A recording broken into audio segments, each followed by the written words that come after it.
ఎక్కడికన్నా వెళ్దాం అనుకుంటే మాత్రం ఆ హుషారుతనం ఎక్కడి నుంచి వస్తదో గానీ, అబ్బా! ఎప్పుడు తెల్లారుతదా? ఎప్పుడు రెడీ అయిదామా? ఎప్పుడు పని చేసేసుకుందామా? తొందరగా వెళ్ళిపోదాము. అక్కడికెళ్ళేసి అవన్నీ చూసేసుకొని వద్దాము అన్నంత హడావుడిగా అనిపిస్తూ ఉంటుందండి. ఎక్కడికైనా వెళ్ళాలనుకుంటే మాత్రం. ఈరోజైతే నేను టెంపుల్‌కైతే వెళ్తున్నానండి. ఈ హడావుడంతా టెంపుల్‌కి వెళ్ళడానికే మా వారు నేను ఇద్దరం కలిసి వెళ్తున్నాము. అందుకని చెప్పేసి ఈరోజు మార్నింగ్ 4:30కి అయితే నిద్రలేసుకొని ఇంట్లో పనులన్నీ కంప్లీట్ చేసుకున్నానండి. ఫస్ట్ అయితే టిఫిన్ అయితే రెడీ చేసి పెట్టాను.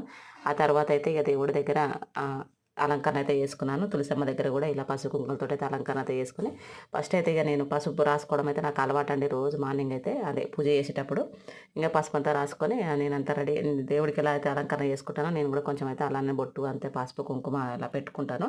ఆ తర్వాత అయితే ఇలా దీపారాధన అయితే చేసుకున్నానండి. ఈరోజు టిఫిన్ కోసం అయితే దోస, చట్నీ అయితే చేసినానండి. ఇలా ఎక్కడికైనా ఎళ్ళాలంటే మాత్రం ఇంత హడావుడితోటయితే చేసుకుంటూ ఉంటాను. నేనొక్కదాన్నే చేసుకుంటానా? మీకు కూడా ఇలానే అనిపిస్తుందన్నది కామెంట్ సెక్షన్‌లో అయితే కామెంట్ అయితే చేయండి. నచ్చితే మాత్రం సబ్స్క్రైబ్ చేసుకోండి. ఓకే. బాయ్ మరి.